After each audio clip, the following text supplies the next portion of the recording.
পুকুরের কাঁকড়া দিয়ে পুরো একদম ঘরোয়াভাবে রান্না করব, তো ভিডিওটা দেখতে থাকো কিভাবে রান্নাটা করি। নমস্কার বন্ধুরা, আমি লিপি মণ্ডল সুন্দরবন থেকে। তো আজকের আমি রান্না করব পুকুরের তেলো কাঁকড়া দিয়ে ঘরোয়াভাবে রান্না। তো ভিডিওটা দেখতে থাকো, কেউ স্কিপ করো না। তার জন্য আমি কেটে নিয়েছি বটবটি, আলু, অল্প একটু পেঁপে ছিল, পেঁপেটাও দিয়ে দিয়েছি। আর এই যে পুকুরের দেশি কাঁকড়া, তেলো কাঁকড়া, লবণ হলুদ মাখিয়ে নিয়েছি। আর এই যে একটু পেঁয়াজ কুচি, একটু রসুন, কাঁচা লঙ্কা আর একটু টমেটো। তো এবার উনুনের দিকে যাওয়া যাক। কাঁকড়াটাকে ভেজে নেব।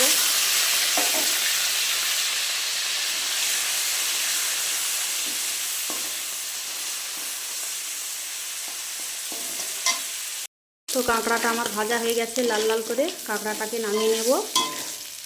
কাঁকড়াগুলো আমি নামিয়ে নিয়েছি। এই যে দেখো কত সুন্দর লাল লাল করে ভাজা হয়ে গেছে। তো ওই তেলেই আমি আর একটু তেল দিয়ে দেব।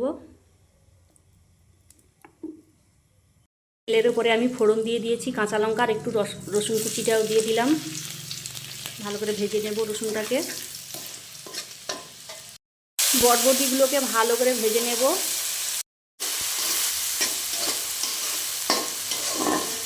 ভালো করে ভাজতে হবে, নাহলে এর একটা ভালি গন্ধ করে। ভালো করে আমি ভেজে নেব, তারপরে আলু আর পেঁপেটা দেব। বটবটিটা আমার ভালোভাবে ভাজা হয়ে গেছে। এবার আমি আলু আর পেঁপেটা দিয়ে দিলাম।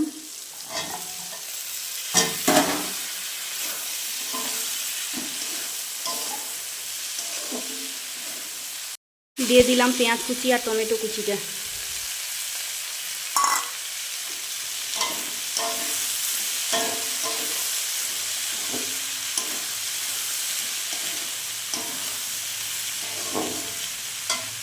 দিয়েছি পরিমাণ মতন লবণ, হলুদ গুঁড়ো আর লঙ্কার গুঁড়ো।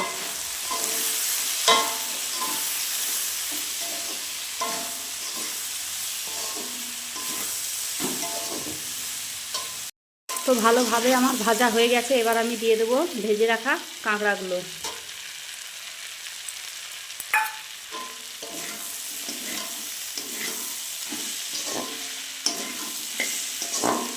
তো এবার আমি পরিমাণ মতন জল দিয়ে দেবো।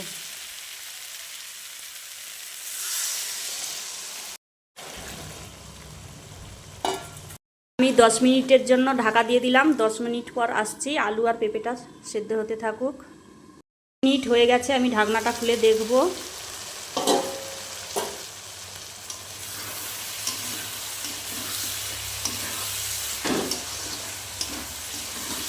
সব কিছুই সেদ্ধ হয়ে গেছে। এবার আমি একটু রসটাকে মেরে নেব, তারপর আমি নামিয়ে নেব। তো আমার রান্না কমপ্লিট। এবার আমি গ্যাসটা অফ করে দেব। একদম ঘরোয়াভাবে রান্না। গ্যাসটা অফ করে দিলাম। তরকারিটা আমি একটা গামলাতে ঢেলে নিয়েছি। দেখো কত সুন্দর লাগছে তরকারিটা দেখতে। খেতে কেমন হবে জানি না, কিন্তু তরকারিটা দেখতে খুব সুন্দর লাগছে। তো তোমাদের কেমন লাগছে অবশ্যই সবাই কমেন্টে জানিও। ওকে, টাটা সবাইকে। আবার দেখাবে নেক্সট কোনো ভিডিওতে। সবাই ভালো থেকো, সুস্থ থেকো। টাটা সবাইকে।